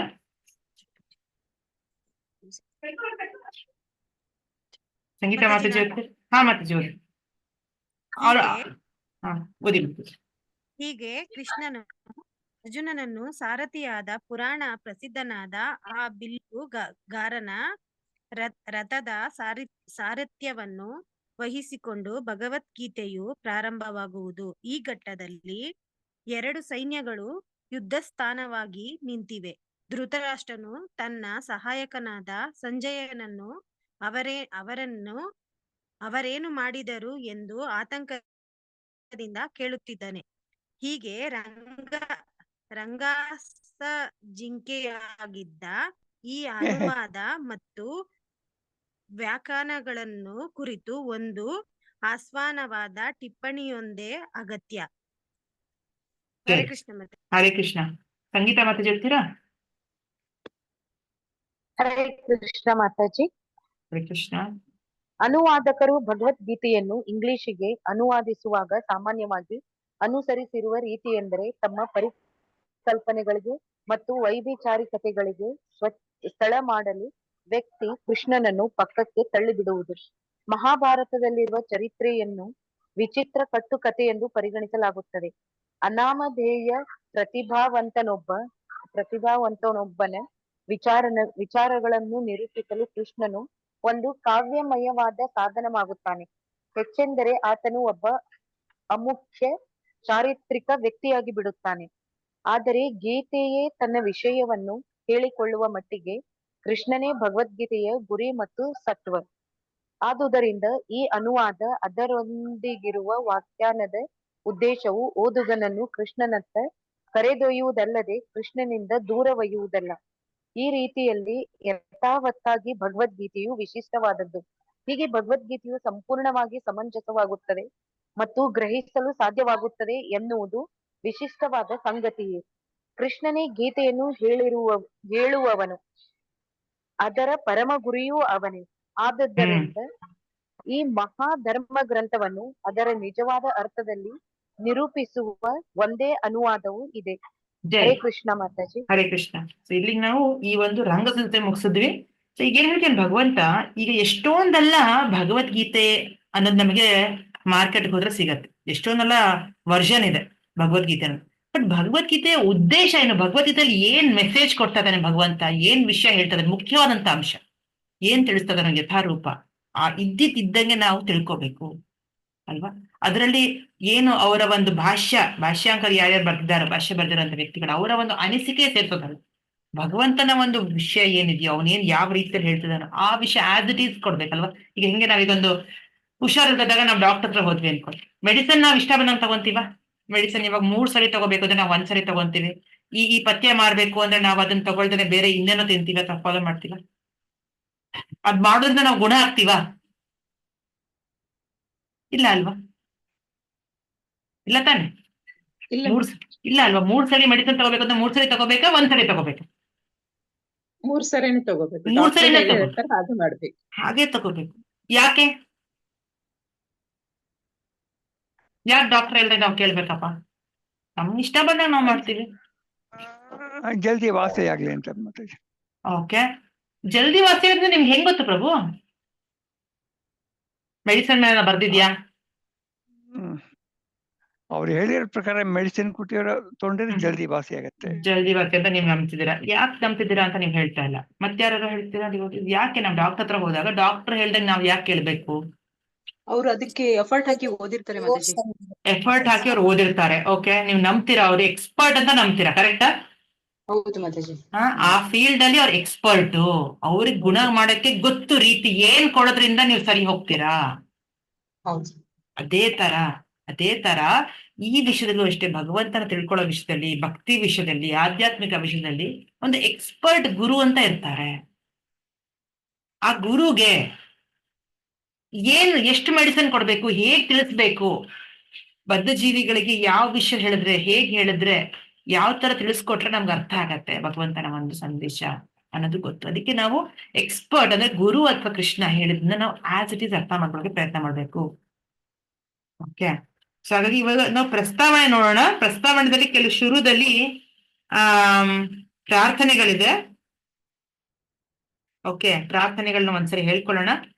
ಓಂ ಅಜ್ಞಾನತಿಮಿರಾಂಧಸ್ಯ ಜ್ಞಾನಾಂಜನಶಲಾಕಯ ಚಕ್ಷುರುನ್ಮಿಲಿತಂ ಯೇನ ತಸ್ಮೈ ಶ್ರೀ ಗುರವೇ ನಮಃ. ಶ್ರೀ ಚೈತನ್ಯಮನೋಭೀಷ್ಟಂ ಸ್ಥಾಪಿತಂ ಯೇನ ಭೂತಲೆ ಸ್ವಯಂ ರೂಪಃ ಕದಾ ಮಹ್ಯಂ ದದಾತಿ ಸ್ವಪದಾಂತಿಕಂ. ವಂದೇಹಂ ಶ್ರೀ ಗುರುಃ ಶ್ರೀಯುತ ಪದಕಮಲಂ ಶ್ರೀ ಗುರುಂ ವೈಷ್ಣವಾಂಶ್ಚ ಶ್ರೀರೂಪಂ ಸಾಗ್ರಜಾತಂ ಸಹಗಣ ರಘುನಾಥಾನ್ವಿತಂ ತಂ ಸಜೀವಂ ಸಾದ್ವೈತಂ ಸಾವಧೂತಂ ಪರಿಜನ ಸಹಿತಂ ಕೃಷ್ಣ ಚೈತನ್ಯ ದೇವಂ ಶ್ರೀ ರಾಧಾ ಕೃಷ್ಣ ಪಾದಾನ್ ಸಹಗಣ ಲಲಿತಾ ಶ್ರೀ ವಿಶಾಖಾಂಬಿತಾಂಶ್ಚ. ಹೇ ಕೃಷ್ಣ ಕರುಣಾ ಸಿಂಧು ದೀನ ಬಂಧು ಜಗತ್ಪತೆ ಗೋಪೇಶ ಗೋಪಿಕಾ ಕಾಂತ ರಾಧಾ ಕಾಂತ ನಮೋಸ್ತುತೆ. ತಪ್ತ ಕಾಂಚನ ಗೌರಾಂಗಿ ರಾಧೆ ವೃಂದಾವನೇಶ್ವರಿ ವೃಷಭಾನುಸ್ತೆ ದೇವಿ ಪ್ರಣಮಾಮಿ ಹರಿಪ್ರಿಯೆ. ವಾಂಛಾಕಲ್ಪತರುಭ್ಯಶ್ಚ ಕೃಪಾ ಸಿಂಧುಭ್ಯೇವ ಚ ಪತಿತಾನಾಂ ಪಾವನೇಭ್ಯೋ ವೈಷ್ಣವೇಭ್ಯೋ ನಮೋ ನಮಃ. ಜೈ ಶ್ರೀ ಕೃಷ್ಣ ಚೈತನ್ಯ ಪ್ರಭು ನಿತ್ಯಾನಂದ ಶ್ರೀ ಅದ್ವೈತ ಗದಾಧಾರ ಶ್ರೀವಾಸಾದಿ ಗೌರ ಭಕ್ತ ವೃಂದ. ಹರೇ ಕೃಷ್ಣ ಕೃಷ್ಣ ಕೃಷ್ಣ ಹರೇ ಹರೇ, ಹರೇ ರಾಮ ರಾಮ ರಾಮ ಹರೇ ಹರೇ. ಸೊ ಈ ಪ್ರಾರ್ಥನೆಗಳು ಬಂದ್ಬಿಟ್ಟು ಫಸ್ಟ್ ನಾವು ಭಗವಂತ ಗುರುಗೆ ನಾವು ಪ್ರಾರ್ಥಿಸ್ತಾ ಇರೋದು. ಓಂ ಅಜ್ಞಾನ ತಿಮಿರಾಂಧಸ್ಸಿದ್ರೆ ಅಂದ್ರೆ ಏನು, ನಮ್ಮ ಒಂದು ಅಂಧಕಾರ ಜೀವನದಲ್ಲಿ ನಾವೆಲ್ಲರೂ ಈ ಒಂದು ಭೌತಿಕ ಪ್ರಪಂಚನ ಅಂಧಕಾರ ಇರುವಂತ ಒಂದು ಜಾಗಕ್ಕೆ ಹೋಲಿಸ್ತಾರೆ ಅಲ್ವಾ. ನಾವೆಲ್ಲ ಮಾಡುವಂತ ಕಾರ್ಯ ಕರ್ಮ ಅಂಧಕಾರದಿಂದ ಮಾಡೋದು ನಾವು. ಅದಕ್ಕೆ ನಮ್ಗೆ ಯಾವ್ದು ನಾವು ಯಾವ್ದು ಉತ್ತಮ ಕಾರ್ಯ ಅಲ್ವಾ, ಎಂತ ಒಂದು ಕಾರ್ಯ ಮಾಡ್ಬೇಕು ಅನ್ನೋ ಒಂದು ತಿಳುವಳಿಕೆ, ಆ ಜ್ಞಾನ ಅನ್ನೋದು ಒಂದು ಆಧ್ಯಾತ್ಮಿಕ ಗುರು, ಒಂದು ಎಕ್ಸ್ಪರ್ಟ್ ಗುರು. ಇವಾಗ ನಾವು ಮಾತಾಡಿದ್ವಲ್ಲ, ಒಂದು ಎಕ್ಸ್ಪರ್ಟ್ ಫಿಸಿಷಿಯನ್ ಹೆಂಗೆ ಮೆಡಿಸನ್ ಕೊಡ್ತಾರೋ ನಾವು ಗುಣ ಆಗ್ಲಿಕ್ಕೆ, ಅದೇ ತರ ಒಂದು ಎಕ್ಸ್ಪರ್ಟ್ ಗುರು ನಮ್ಗೆ ಮಾರ್ಗದರ್ಶನ ಕೊಡ್ತಾರೆ. ರೈಟ್. ಸೊ ಅದಕ್ಕೆ ನಾವು ಗುರುನ ಪ್ರಾರ್ಥಿಸ್ತಾ ಇರೋದು. ತಸ್ಮೈ ಶ್ರೀ ಗುರುವೇ ನಮಃ. ನೆಕ್ಸ್ಟ್ ನಾವು ಯಾರನ್ನ ಪ್ರಾರ್ಥಿಸ್ತಾ ಇರೋದು, ರೂಪ ಗೋಸ್ವಾಮಿ ಪ್ರಭುಪಾದ್. ಇವ್ರು ಬಂದ್ಬಿಟ್ಟು ನಮ್ಮ ಆಚಾರ್ಯರು, ನಮ್ಮ ಒಂದು ಗುರು ಪರಂಪರೆಯಲ್ಲಿ ಒಬ್ರು ಇವರು ರೂಪ ಗೋಸ್ವಾಮಿ ಅನ್ನೋರು. ಸೊ ಅವ್ರಿಗೆ ನಾವು ಪ್ರಾರ್ಥನೆ ಮಾಡ್ತಾ ಇದ್ದೀವಿ, ಪ್ರಣಾಮ ಮಾಡ್ತಾ ಇದ್ದೀವಿ. ಆಮೇಲೆ ನಾವು ಎಲ್ಲ ವೈಷ್ಣವರಾದಂತ ರೂಪ ಗೋಸ್ವಾಮಿ, ಸನಾತನ ಗೋಸ್ವಾಮಿ ಅಂತ ಚೈತನ್ಯ ಮಹಾಪ್ರಭುವಿನ ಶಿಷ್ಯರು, ಇವರೆಲ್ಲ ಗೋಸ್ವಾಮಿ, 6 ಗೋಸ್ವಾಮಿಯರಿದ್ದಾರೆ. ರಘುನಾಥ ದಾಸ ಗೋಸ್ವಾಮಿ, ರಘುನಾಥ ಭಟ್ಟ ಗೋಸ್ವಾಮಿ, ಆಮೇಲೆ ಜೀವ ಗೋಸ್ವಾಮಿ, ಗೋಪಾಲ ಭಟ್ಟ ಗೋಸ್ವಾಮಿ, 6 ಗೋಸ್ವಾಮಿಯರಿದ್ದಾರೆ. ಈ 6 ಗೋಸ್ವಾಮಿಯರಿಗೆ ನಾವು ನಮಸ್ಕರಿಸ್ತಾ ಇದ್ವಿ. ಓಕೆ, ಇವರೆಲ್ಲ ಪರಂಪರೆಯಲ್ಲಿ ಬರ್ತಾರ ಅಂತ ಗುರುಗಳು. ಓಕೆ, ಅದಾದ್ಮೇಲೆ ನಾವು ಹೇ ಕೃಷ್ಣ ಕರುಣಾ ಸಿಂಧು ಅಂತ ಹೇಳ್ತಿದ್ವಿ. ಯಾಕಂದ್ರೆ ಭಗವಂತ ಶ್ರೀ ಕೃಷ್ಣ ಏನಿದಾರೋ ಇವರು ಕರುಣಾ ಸಿಂಧು. ಕರುಣಾ ಸಿಂಧು ಅಂದ್ರೆ ಕರುಣೆಯ ಸಿಂಧು. ಇವರು ಅಷ್ಟು ಕರುಣೆ ಇರೋಂತ. ಸಿಂಧು ಅಂದ್ರೆ ಏನು, ಸಾಗರಕ್ಕೆ ಹೋಲಿಸ್ತಾರೆ. ಸಿಂಧು ಅಂದ್ರೆ ಏನು, ಸಾಗರ ಅಲ್ವಾ. ಕರುಣೆಯ ಸಿಂಧು. ದೀನಬಂಧು ಜಗತ್ಪತಿ, ದೀನವಾಗಿರೋರಿಗೆ ಕಾಪಾಡ್ತಾನೆ ಭಗವಂತ. ದೀನಬಂಧು ಜಗತ್ಪತಿ, ಗೋಪೇಶ ಗೋಪಿಕಾಕಾಂತ ರಾಧಾಕಾಂತ ನಮಸ್ತೇವೆ. ಹೌದಾ. ಇವರು ಎಲ್ಲ ಗೋಪ್ಯರು ಮತ್ತೆ ಗೋಪಪಾಲಕರ ಒಂದು ಏನಂತಾರೆ, ಮಾಸ್ಟರ್ ಅಂದ್ರೆ ಏನು, ರಕ್ಷಕರು. ರೈಟ್. ಸೊ ಅದಕ್ಕೆ ಅವ್ರನ್ನ ಪ್ರಾರ್ಥಿಸ್ತಾ ಇರೋದು. ತಪ್ತ ಕಾಂಚನ ಗೌರಾಂಗಿ ರಾಧೆ ವೃಂದಾವನ, ರಾಧಾರಾಣಿ ಕೂಡ ಪ್ರಾರ್ಥಿಸ್ತಿದ್ವಿ. ಯಾಕಂದ್ರೆ ರಾಧಾರಾಣಿ ಯಾರು, ನಾವು ಮಾತಾಡ್ಕೊಂಡಿದ್ವಿ ಅಲ್ವಾ, ಇದ್ರ ಬಗ್ಗೆ ಚರ್ಚಿಸಿದ್ವಿ ನಾವು. ಯಾರು ರಾಧಾರಾಣಿ?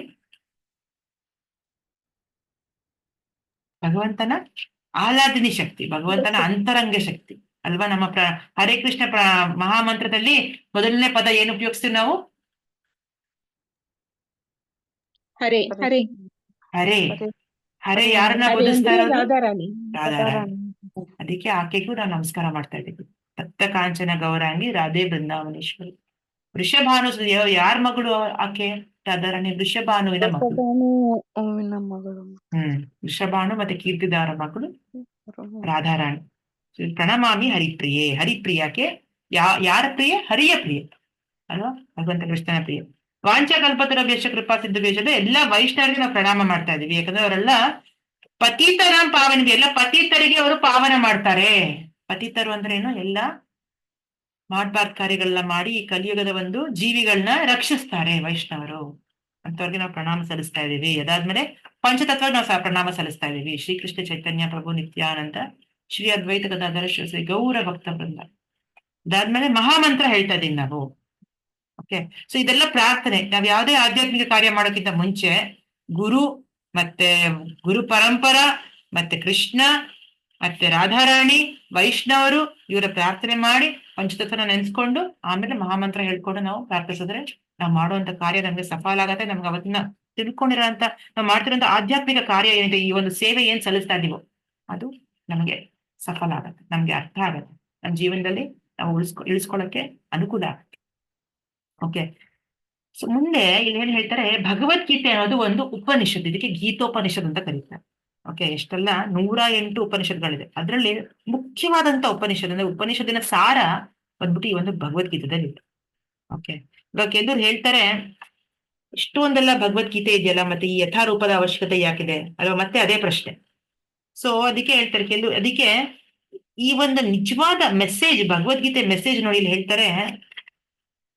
ನಿಜವಾದ ಉದ್ದೇಶ, ಭಗವದ್ಗೀತೆಯ ಉದ್ದೇಶ ಏನು ಅಂದ್ರೆ, ನಾವೆಲ್ಲ ವಾಟ್ ಇಸ್ ಭಗವದ್ಗೀತಾ, ಪರ್ಪಸ್ ಏನು ಭಗವದ್ಗೀತಾ ಅಂದ್ರೆ, ಈ ಎಲ್ಲಾ ಜೀವಿರಾಶಿಗಳನ್ನ ಈ ಒಂದು ಭೌತಿಕ ಪ್ರಪಂಚದಿಂದ ನಮ್ಮೆಲ್ರೂ ಮುಕ್ತಿ ಅಥವಾ ಕಾಪಾಡೋದಕ್ಕೋಸ್ಕರ ಅಲ್ವಾ. ಮತ್ತೆ ಇನ್ನೊಂದ್ಸರಿ ನಾವು ಈ ಒಂದು ಭೌತಿಕ ಪ್ರಪಂಚದ ಒಂದು ಕ್ಲಚಸ್ ಇಂದ ಸಿಗಾಕೊಳ್ದೆ ಇರೋದಕ್ಕೋಸ್ಕರ ಅಲ್ವಾ.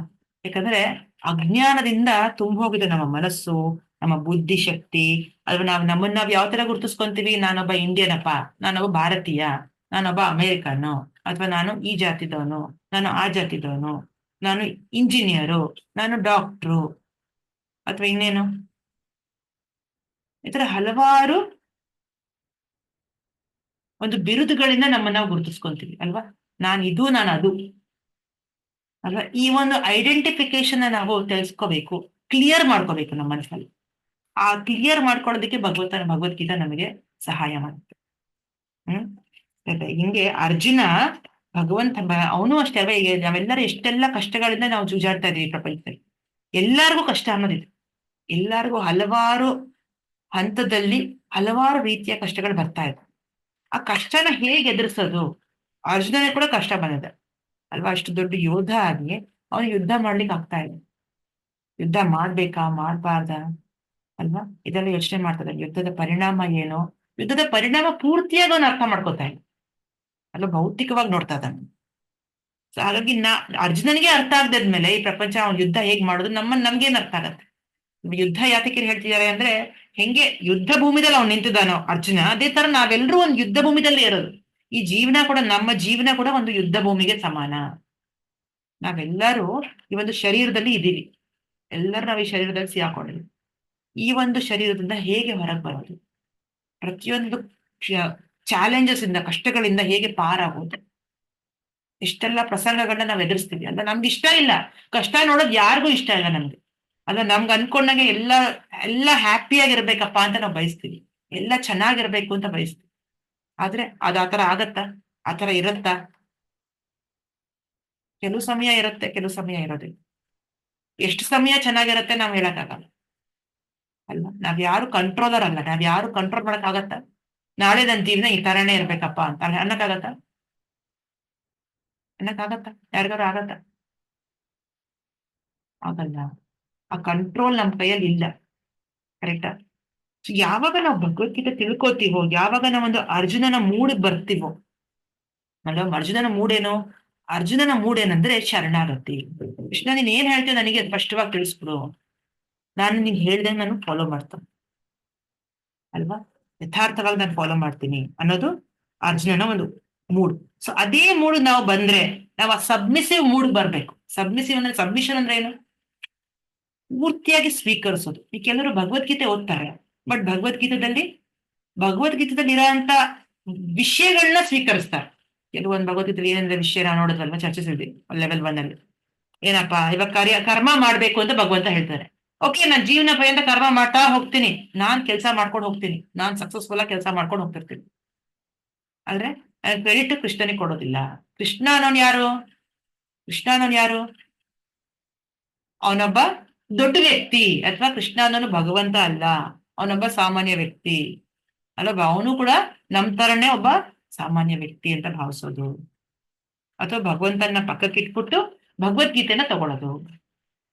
ಯಾವಾಗ ನಾವ್ ಈ ತರ ಮಾಡ್ತೀವೋ ಅವಾಗ ನಮ್ಗೆ ಭಗವದ್ಗೀತೆ ಯಾವ ರೀತಿಯಲ್ಲಿ ಅರ್ಥ ಆಗ್ಬೇಕು, ಯಾವ ಮೂಡಲ್ಲಿ ಅರ್ಥ ಆಗ್ಬೇಕು ಅದು ನಮ್ಗೆ ಅರ್ಥನೇ ಆಗಲ್ಲ ಅಲ್ವಾ. ನಮ್ಗೆ ಅರ್ಧ ಮಾತ್ರ ಸಿಗತ್ತೆ. ಇವಾಗ ಭಗವದ್ಗೀತೆ ಓದ್ರೆ ಫಲಿತ ಅಂತೂ ಇದ್ದೇ ಇದೆ, ಆದ್ರೆ ಪೂರ್ತಿ ಫಲಿತ ಸಿಗಲ್ಲ ಅಷ್ಟೇ. ನಮ್ಗೆ ಪೂರ್ತಿ ಫಲಿತ ಬೇಕು ಅಂದ್ರೆ ನಾವು ಭಗವಂತನ ಶುದ್ಧ ಭಕ್ತರ ಒಂದು ಮಾರ್ಗದರ್ಶನ ನಡಿಬೇಕು, ಅವರ ಒಂದು ಫುಟ್ ಸ್ಟೆಪ್ಸ್ ಅಲ್ಲಿ ನಡಿಬೇಕು. ಅರ್ಜುನ ಯಾವ ತರ ಕೇಳಿ ತಿಳ್ಕೊಂತ ಇದ್ದಾನೋ ಆ ಮೂಡಲ್ಲಿ ನಾವು ಕೇಳಿ ತಿಳ್ಕೊಂಡ್ರೆ ನಮ್ಗೆ ಆ ಭಗವದ್ಗೀತೆ ಪೂರ್ತಿ ಫಲಿತ ಸಿಗುತ್ತೆ. ಸೊ ಅದನ್ನೇ ತಿಳಿಸ್ತಾ ಇದ್ದೀನಿ. ಓಕೆ, ನೋಡಿ ಇಲ್ಲಿ ಭಗವದ್ಗೀತೆ ಯಾವಾಗಪ್ಪ ಬಂತು ಅನ್ನೋ ಪ್ರಶ್ನೆಗೆ ಉತ್ತರ ಹೇಳ್ತಾರೆ. ಇವಸ್ವತೆ ಯೋಗಂ ಪ್ರೋಕ್ತವಾನಹಮವ್ಯಯಂ ಇವಸ್ವಾನ್ ಮನವೇ ಪ್ರಾಹ ಮನುರಿಕ್ಷ್ವಾಕವೇ. ಎಷ್ಟು ವರ್ಷ, ಎಷ್ಟೋ ಕೋಟಿ ಕೋಟಿ ಕೋಟಿ ಕೋಟಿ ಕೋಟಿ ವರ್ಷಗಳ ಕೆಳಗಡೆ ಈ ಭಗವದ್ಗೀತೆ ಭಗವಂತ ಶ್ರೀಕೃಷ್ಣ ಯಾರಿಗೆ ಹೇಳ್ಬೇಕು? ಸೂರ್ಯ ಯಾವಾಗ ಬಂತು ಹೇಳಿ? ಈ ಪ್ರಪಂಚ ಬೆಳಗಾಗ್ಬೇಕು ಅಂದ್ರೆ, ಬೆಳಕ್ ಬರ್ಬೇಕಂದ್ರೆ ಆ ಕಾಲದಿಂದ ಸೂರ್ಯ ಇದ್ದಾನೆ, ಸೂರ್ಯಚಂದ್ರ ಅನ್ನೋರು. ಇವಾಗ ನೆನ್ನೆ ಮೊನ್ನೆ ಕಲಿಯುಗದಿಂದ ಬಂದಿರೋದಲ್ಲ ಅಲ್ವಾ, ಸೃಷ್ಟಿಯ ಆರಂಭದಿಂದ ಇದ್ದಾರೆ ಸೂರ್ಯಚಂದ್ರ. ಆ ಸಮಯದಲ್ಲೇ ಭಗವಂತ ಶ್ರೀಕೃಷ್ಣ ಈ ಒಂದು ಜ್ಞಾನ, ಭಗವದ್ಗೀತೆ ಜ್ಞಾನ ಸೂರ್ಯನಿಗೆ ಹೇಳಿದ್ದಾರೆ ಅಲ್ವಾ. ಸೊ ಆ ಸೂರ್ಯದೇವನಿಂದ ಅಲ್ವಾ. ಅವರಿಂದ ಮನು ಇಕ್ಷ್ವಾಕು ಬಂದ್ಬಿಟ್ಟು ಈ ಒಂದು ಏನು ಜ್ಞಾನ ಇದೆಯೋ ಅದನ್ನ ತಿಳ್ಕೊಂಡಿದ್ದಾರೆ. ಆದ್ರೆ ಯಾವಾಗ ಪರಂಪರೆದಲ್ಲಿ ಜ್ಞಾನ ಬರುತ್ತೋ ಒಂದ್ ಸಮಯ ಬರುತ್ತೆ, ಆ ಒಂದು ಜ್ಞಾನ ಭ್ರಷ್ಟ ಆಗ್ಬಿಡುತ್ತೆ, ಮಿಸ್ ಆಗ್ಬಿಡುತ್ತೆ ಅಲ್ವಾ. ನಾವು ಚಿಕ್ಕ ವಯಸ್ಸಲ್ಲಿ ಆಟ ಆಡಲ್ವಾ, ಏನದು ಒಬ್ರು ಕಿವಿದಲ್ವಾ ಅಂತ ಹೇಳೋದು, ಅವ್ರ ಮತ್ತೆ ಪಕ್ಕದಲ್ಲಿ ಹೇಳೋದು, ಅವ್ರ ಮತ್ತೆ ಪಕ್ಕದಲ್ಲಿ ಹೇಳೋದು, ಏನಂತೀರ ಅದಕ್ಕೆ ಆಟಕ್ಕೆ ಏನಂತ ಹೆಸರು? ಡಂಶರಾಡ್ಸ್ ಅಂತ ಕರಿತೀವಿ ನಾವು. ನೀವೇನಂತೀರ? ಇದಿಲ್ವಾ ಆಟ? ಗೊತ್ತಲ್ವಾ ಆಟ ಇದೆ? ಗೊತ್ತಾಗೋತಿಲ್ವಾ? ಎಲ್ಲರೂ ಸರ್ಕಲಲ್ಲಿ ಕುತ್ಕೊಂಡ್ಬಿಟ್ಟು ಸುತ್ತಲೂ ಕುತ್ಕೊಂಡು ರೌಂಡ್ ಆಗಿ ಒಬ್ರು ಕಿವಿಲಿ ಒಬ್ರು ಹೇಳೋದು. ಮಾತಾಜಿ ಮಾತಾಜಿ ಏನಂತೀರ ಅದಕ್ಕೆ ನೀವು? ಸಂಗೀತ ಗುಟ್ಟು ಹೇಳೋದು ಅಂತ. ಗುಟ್ ಹೇಳೋದಾ? ಓಕೆ, ಗುಟ್ಟು ಹೇಳೋದು, ಹೇಳೋದು ಒಬ್ಬರಿಂದ ಒಬ್ಬರಿಗೆ ಹೇಳೋದು. ಹಾ. ಸೊ ಮೊದಲನೇ ವ್ಯಕ್ತಿ ಅವ್ನು ಹೇಳಿರ್ತಾನೆ, ಅವ್ನ್ ಕೊನೆಯವ್ರು ಹೇಳೋ ಸ್ಥಿತಿಗೆ ಅದೇ ಇರತ್ತಾ? ಒಂದ್ ಕಾಗೆ ಹೋಯ್ತು ಅಂತ ಹೇಳಿದ್ರೆ ಬೇರೆನೇ ಕನೆಯವ್ರು ಆಗಿರುತ್ತೆ. 100 ಕಾಗೆ ಹೋಯ್ತು ಅವ್ನ್ ಬಾಯಿಂದ ಅಂತ ಹೇಳ್ಬಿಟ್ಟು ಆಗ್ಬಿಡುತ್ತೆ. ಸೊ ಮೆಸೇಜ್ ಏನೋ ಆಗ್ಬಿಟ್ಟಿರುತ್ತೆ ಅಲ್ವಾ. ಆಗ ಮತ್ತೆ ಹೇಳ್ತಾನೆ, ಇಲ್ಲ ಇದು ಔಟ್ ಅಂತ ಹೇಳ್ತೀವಿ ನಾವು. ಕರೆಕ್ಟ್, ಅವನಿಗೆ ಪನಿಷ್ಮೆಂಟ್ ಇರುತ್ತೆ, ಅವನಿಗೆ ಏನೋ ಒಂದು ದಂಡ ಕೊಡ್ತೀವಿ, ಅವ್ನಿಗೆ ಏನೋ ಡ್ಯಾನ್ಸ್ ಮಾಡಕ್ ಹೇಳ್ತೀವಿ, ಏನೋ ಒಂದು ಹೇಳ್ತೀವಿ ನಾವು. ಕರೆಕ್ಟಾ? ಹಂಗೆ ಭಗವಂತ ಕೂಡ, ಜ್ಞಾನ ಕೂಡ ಅಷ್ಟೇ. ಪರಂಪರೆ ಬರ್ಬೇಕಾದ್ರೆ ಎಷ್ಟೊಂದು ಒಂದೊಂದ್ಸರಿ ಯಾವ್ದೋ ಕಾರಣದಿಂದ ಭ್ರಷ್ಟ ಆಗ್ಬಿಡುತ್ತೆ, ಏನೋ ಮಿಸ್ ಆಗ್ಬಿಡುತ್ತೆ, main point, main essence miss ಆಗ್ಬಿಡುತ್ತೆ. ಆಗ ಏನ್ ಮಾಡ್ತಾನೆ ಭಗವಂತ? ಮತ್ತೆ ಆ ಜ್ಞಾನ ಕೊಡಕ್ ಬರ್ತಾನೆ. ಮತ್ತೆ ಆ ಜ್ಞಾನನ ಕೊಡೋದಿಕ್ಕೆ ಒಂದು ಸರಿಯಾದ ವ್ಯಕ್ತಿನ ಅವನು ಆರಿಸ್ಕೊಂತಾನೆ. ಆಯ್ತಾ? ಅವನೇನು ದೊಡ್ಡ ವ್ಯಕ್ತಿಯಾಗಿರ್ಬೇಕಂತ ಅಲ್ಲ, ಒಂದ್ ಸಾಮಾನ್ಯ ವ್ಯಕ್ತಿ ಆದ್ರೂ ಪರವಾಗಿಲ್ಲ, ಅವನಿಗೆ ಆ ಮೆಸೇಜ್ ಅರ್ಥ ಆಗೋಕೆ ಕೆಪಾಸಿಟಿ ಇರ್ಬೇಕು. ಅರ್ಜುನ ಕೂಡ ತುಂಬಾ ದೊಡ್ಡ ಭಕ್ತ ಅವನು, ಬಟ್ ಅವನು ಸಾಮಾನ್ಯ ಗೃಹಸ್ಥ ಅಂಡ್ ಅವನಿಗೆ ಯಾವುದೇ ರೀತಿ ಅಸೂಯೆ ಇಲ್ದಿರಂತ ಸ್ನೇಹಿತ. ಕೃಷ್ಣನ ಪರಮ ಸ್ನೇಹಿತ ಅಲ್ಲ, ಬೆಸ್ಟ್ ಫ್ರೆಂಡ್. ಸೊ ಅವನನ್ನ ಮಾತ್ರ ಆಯ್ಕೆ ಮಾಡ್ಕೊಂಡ ಈ ಒಂದು ಜ್ಞಾನ ಕೊಡೋದು. ಸೊ ಅಲ್ಲಿಂದ ಹೊಸ ಪರಂಪರೆ ಬರ್ತಾ ಇದೆ.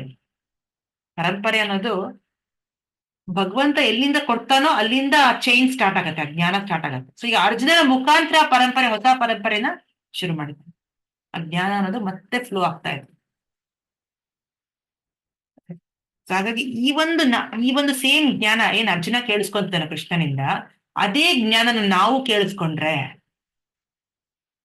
ಅದು ಯಾವುದೇ ರೀತಿ ಒಂದು ಕಲ್ಮಶ ಇಲ್ದಿರ ಅಂತ, ಕಲುಷಿತವಾಗದಿರ ಅಂತ ಒಂದು ಸಂದೇಶ ಆಗತ್ತೆ. ಕರೆಕ್ಟಾ? ನಾವ್ ಯಾರೋ ಅವರಿಂದ ಇವರಿಂದ ಕೇಳ್ತಾರ, ಡೈರೆಕ್ಟ್ ಆಗಿ ಭಗವಂತನಿಂದ ಕೇಳಿಸ್ಕೊತಾರ. ಆಸ್ ಇಟ್ ಈಸ್ ಏನ್ ಅರ್ಜುನ ಕೇಳಿಸ್ಕೊಂಡು ಅದೇ ನಾವು ಕೇಳಿಸ್ಕೊತಾರ. ಅದಕ್ಕೆ ಇದು ಇಂಪಾರ್ಟೆಂಟ್ ತುಂಬಾ. ನೆಕ್ಸ್ಟ್ ಏನ್ ಹೇಳ್ತಾನೆ ಭಗವಂತ? 3 ತರ ಜನ ಇರ್ತಾರಂತೆ, ಜ್ಞಾನಿಗಳು, ಯೋಗಿಗಳು, ಭಕ್ತರು. ಜ್ಞಾನಿ ಅಂದ್ರೆ ಏನು? ಅವರು ಯಾವುದೇ ರೀತಿ ಒಂದು ಆಕಾರನ ನಂಬಬಹುದು. ಭಗವಂತನ್ಗೆ ಆಕಾರ ಇಲ್ಲ ಅಂತ ಭಾವಿಸ್ತಾರೆ. ಯಾಕೆ ನಾವು ಮಾತಾಡಿದ್ವಲ್ಲ, ಅದನ್ನ ಬಗ್ಗೆ ಚರ್ಚೆ ಮಾಡಿದ್ವಿ. ಟ್ರೈನ್ ಉದಾಹರಣೆ ಕೊಟ್ಟಿದ್ದೇನೆ, ಅರ್ಥ ಇದೆಯಾ ಎಲ್ರಿಗೂ? ಹೌದಾ? ಒಂದು ರೂಪ ಇಲ್ದಿರ ಅಂದ್ರೆ ಶುರುದಲ್ಲೇ ಲೈಟ್ ನೋಡ್ಬಿಟ್ಟು ಸೌಂಡ್ ಕೇಳ್ಬಿಟ್ಟು ಇದು ಟ್ರೈನ್ ಅಂತ ನಿರ್ಣಯಿಸುದು. ಕರೆಕ್ಟಾ? ಸೊ ವಿಶ್ವದಲ್ಲಿ ಒಂದೆಲ್ಲ ದೊಡ್ಡ ವಿಷಯಗಳು ನಡೀತಾ ಇದೆ, ದೊಡ್ಡ ಕಾರ್ಯಗಳು ನಡೀತಾ ಇದೆ ಅಲ್ವಾ. ಸೊ ಇದು ಭಗವಂತನ ಒಂದು ಶಕ್ತಿ, ನಿರಾಕಾರ ಶಕ್ತಿಯಿಂದ ನಡೀತಾ ಇರೋದು. ಅದು ಭಗವಂತ ಅಂತ ಭಾವಿಸ್ತಾರೆ. ಓಕೆ, ಅದು ಕರೆಕ್ಟೇ. ಲೈಟು ಸೌಂಡ್ ಕೇಳಿದ ತಕ್ಷಣ ಟ್ರೈನ್ ಅಂತ ಹೇಳೋದು ಅದು ಕರೆಕ್ಟೇ. ಬಟ್ ಹತ್ರ ಟ್ರೈನ್ ಬಂದ ಮೇಲೆ ಅಲ್ವಾ, ಇದು ಟ್ರೈನ್ ಅಂತ ನಿರ್ಣಯಿಸ್ಕೊಂಡು ಹೇಳೋದು ಅದು ಇನ್ನು ಬೆಟರ್ ಅಂಡರ್ಸ್ಟ್ಯಾಂಡಿಂಗ್ ಅಲ್ವಾ, ಇನ್ನು ಚೆನ್ನಾಗಿ ಅವನಿಗೆ ಅರ್ಥ ಆಗಿದೆ, ಇದು ಟ್ರೈನ್ ಅಪ್ಪ ಹತ್ರದಿಂದ ನೋಡ್ತಾ ಇಲ್ಲ. ಕರೆಕ್ಟಾ? ಅದು ಬಂದ್ಬಿಟ್ಟು ಯೋಗಿಗಳು. ಓಕೆ, ಮೆಡಿಟೇಟರ್ಸ್ ಅವರೆಲ್ಲ ಏನು ಪರಮಾತ್ಮನ ಒಲಿಯೋದಕ್ಕೆ ಪ್ರಯತ್ನ ಮಾಡ್ತಾರೆ, ಪರಮಾತ್ಮ ರೂಪ. 3ನೇ ಹಂತ ಅಂದ್ರೆ ಟ್ರೈನ್ ಒಳಗೆ ಹತ್ತಿ ಅಲ್ಲಿ ಕೂತ್ಕೊಂಡು ಅಲ್ಲಿ ತಿಳ್ಕೊಂಡು ಅಲ್ವಾ, ಇದು ಪ್ರಾಪರ್ ಟ್ರೈನ್. ಅವ್ರ ಟ್ರೈನಲ್ಲಿ ಏನೇನ್ ಕಾರ್ಯಗಳು ನಡೆಯುತ್ತೆ ಇನ್ನು ಕುಲಂಕುಷವಾಗಿ ತಿಳ್ಕೊಳ್ಳೋದು ಅಲ್ವಾ. ಆತರ ಭಕ್ತ ಅಂದ್ರೆ ಏನು? ಅವನು ಭಗವಂತನ ಒಂದು ಸಮೂಹದಲ್ಲಿ ಇರ್ತಾನೆ, ಅವನ ಸುತ್ತಲೂ ಇರ್ತಾನೋ, ಅವನ ಒಂದು ಭಕ್ತಾದಿಗಳ ಕಾರ್ಯದಲ್ಲೇ ಇರ್ತಾನೆ. ಭಕ್ತ ಅಂದ್ರೆ ಏನು? ಯಾವಾಗ್ಲೂ ಭಗವಂತನ ಕಾರ್ಯದಲ್ಲಿ ಅವ್ನು ಮಗ್ನನಾಗಿರ್ತಾನೆ. ಭಗವಂತನ ಸೇವೆ, ಭಗವಂತನ ವಿಷಯ ಕೇಳೋದು, ಭಗವಂತ ಈ ತರ ಯೋಚನೆ ಮಾಡ್ತಾನ, ಭಗವಂತ ಈ ತರ ಲೀಲೆ ಮಾಡ್ತಾನ ಅಲ್ಲ, ಭಗವಂತನ ಜೊತೆ ಒಂದು ಸಂಬಂಧ ಎಸ್ಟಾಬ್ಲಿಷ್ ಮಾಡ್ಕೊಂತಾನ. ಸಂಬಂಧ, ನಮ್ಗೆಲ್ರಿಗೂ ಸಂಬಂಧಗಳಿದೆಯಲ್ವಾ ಜೀವನದಲ್ಲಿ, ಎಲ್ರಿಗೂ ಎಷ್ಟೆಲ್ಲ ರಿಲೇಶನ್ಶಿಪ್ ಇದೆ, ದೊಡ್ಡಪ್ಪ ಚಿಕ್ಕಪ್ಪ, ಹೌದಾ, ಅತ್ತೆ ಮಾವ, ಮತ್ತೆ ಇನ್ನು 108 ಇದೆ ಅಲ್ವಾ, ಅವ್ರ ಮಗ ಇವ್ರ ಮಗ ಅಂತ ಇರ್ತೀವಿ ನಾವು. ಮದ್ವೆಗೆ ಹೋದಾಗ ಎಸ್ಪೆಷಲಿ ಸಂಬಂಧಿಕರಪ್ಪ, ಅಯ್ಯೋ ನಿಮ್ಗೆ ಗೊತ್ತಾ ಇವ್ರು ಯಾರ ಸಂಬಂಧಿಕರು ಹೌದಾ ಅಲ್ವಾ ಹೇಳ್ತಿರ್ತಾರೆ. ಇವ್ರ ಆ ಚಿಕ್ಕಪ್ಪನ, ಆ ಮಗನ, ಅವನ ಹೆಂಡತಿಯ, ಸೊಸೆಯ, ಮೊಮ್ಮಗ ಅಂತ ಹೇಳ್ತಿರ್ತಾರೆ. ಅಯ್ಯೋ ಯಾರಪ್ಪ ಅವರು ಅನ್ಕೋತಿದ್ದ, ಕರೆಕ್ಟಾಗಿ ಇಷ್ಟೆಲ್ಲ ಸಂಬಂಧಿಕರಿದಾರ ಅಂತ. ಹಂಗೆ ಸಂಬಂಧಿಕರು ನಮ್ಗೆಲ್ಲ ಇದ್ದಾರೆ, ಮದ್ವೆಗೆ ಹೋದಾಗ ಸಿಗ್ತಾರೆ.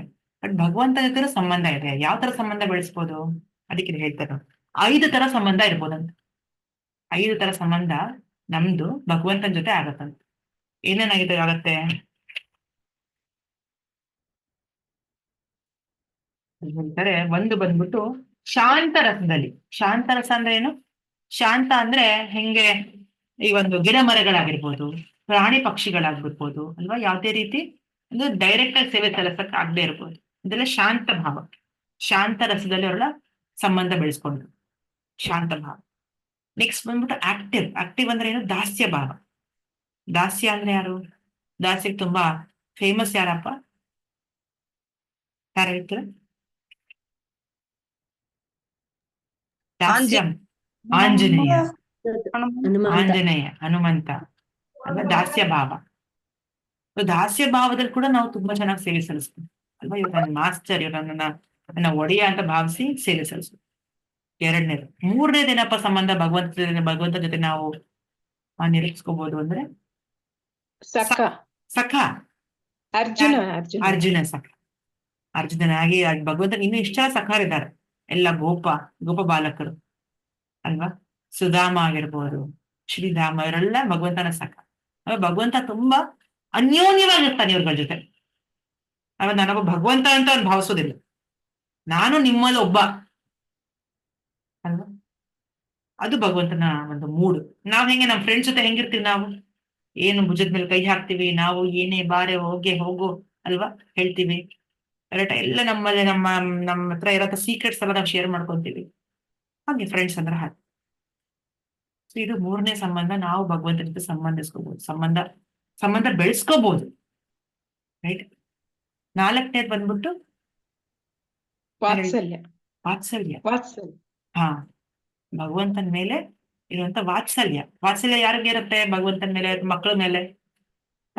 ಯಶೋಧ ಮಾತೆ. ಹಾ, ಯಶೋಧ ಮಾತೆ, ದೇವಕಿ, ನಂದಕುಮಾರ್, ನಂದ ಮಹಾರಾಜ್. ಎಸ್, ನಂದ ಮಹಾರಾಜ್. ರೈಟ್. ಸೊ ಇದು ತಂದೆ ತಾಯಿ ಯಾಕಪ್ಪ ತುಂಬಾ ಗ್ರೇಟ್?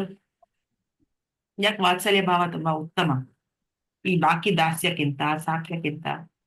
ಫ್ರೆಂಡ್ಸ್ ಗ್ರೇಟಾ, ತಂದೆ ತಾಯಿ ಗ್ರೇಟಾ? ತಂದೆ ತಾಯಿ ಗ್ರೇಟ್ ಅಲ್ವಾ. ಯಾಕೆ?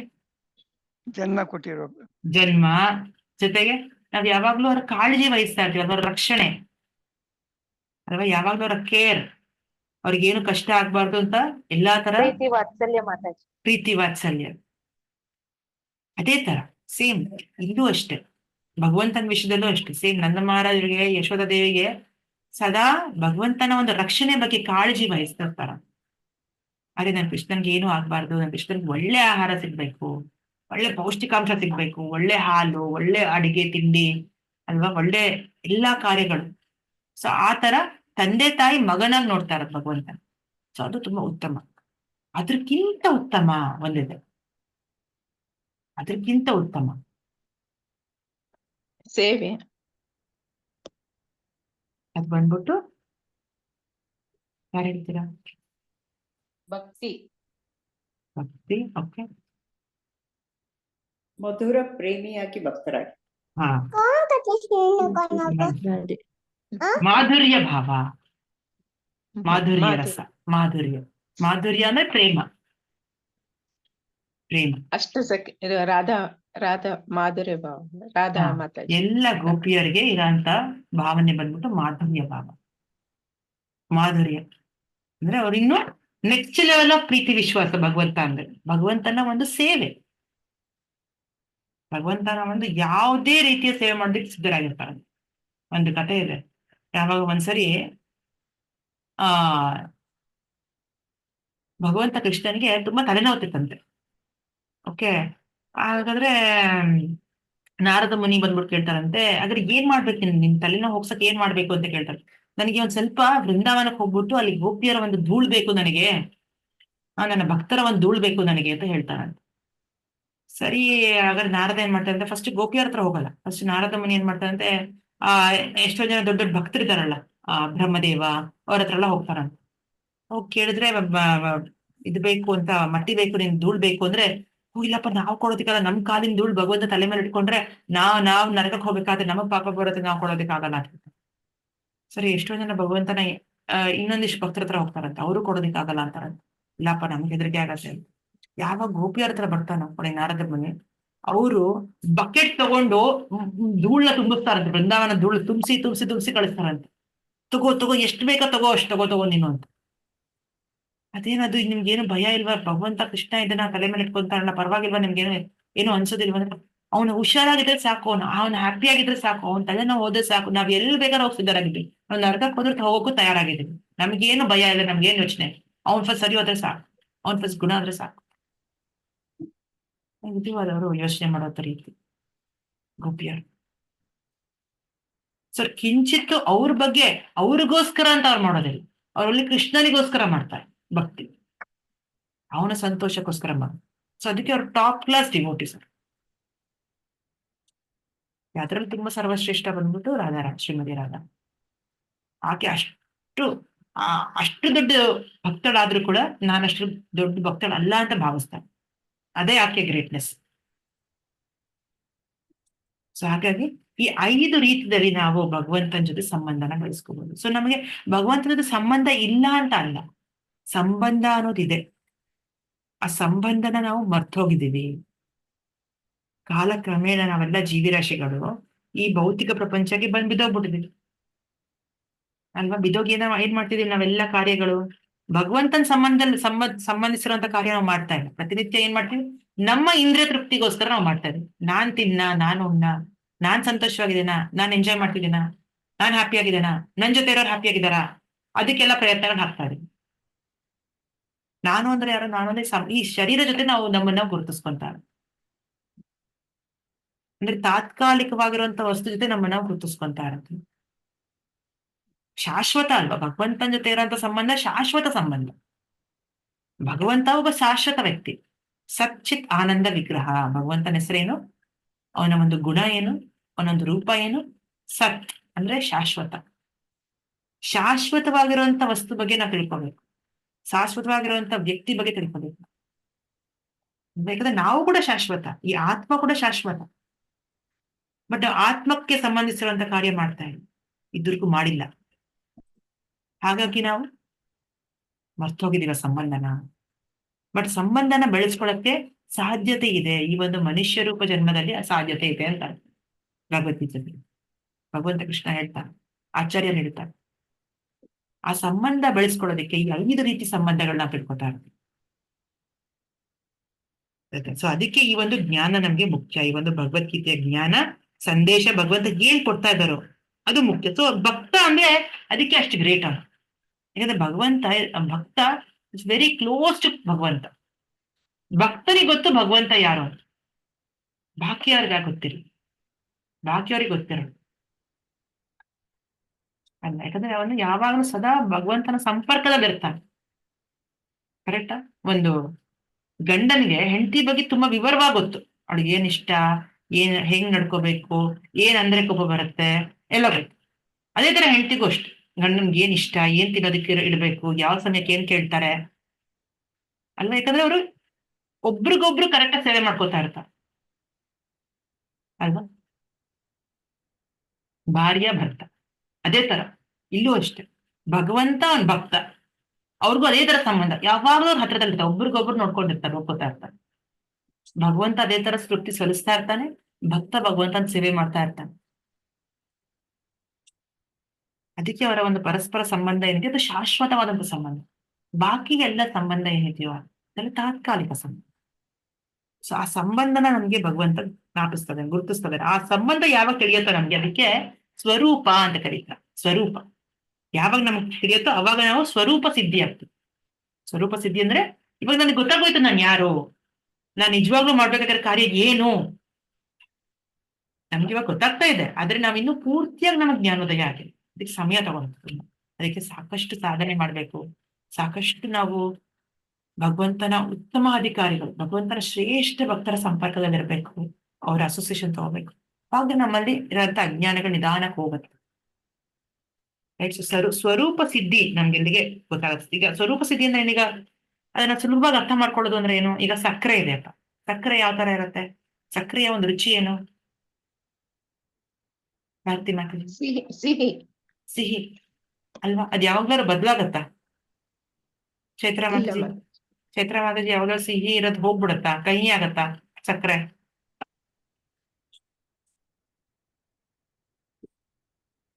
ಆಗತ್ತಾ? ಚೈತ್ರ ಇಲ್ಲ, ಮಾತಾಜಿ, ಭಾರತಿ ಮಾತಾಜಿ, ಸುಧಾ ಮಾತಾಜಿ, ಇಲ್ಲ ಅಲ್ವಾ? ಇಲ್ಲ. ಹೇಮಂತಿನಿ ಮಾತಾಜಿ, ಉಪ್ಪು ಉಪ್ಪು ಯಾವ ತರ ಇರುತ್ತೆ ರುಚಿ?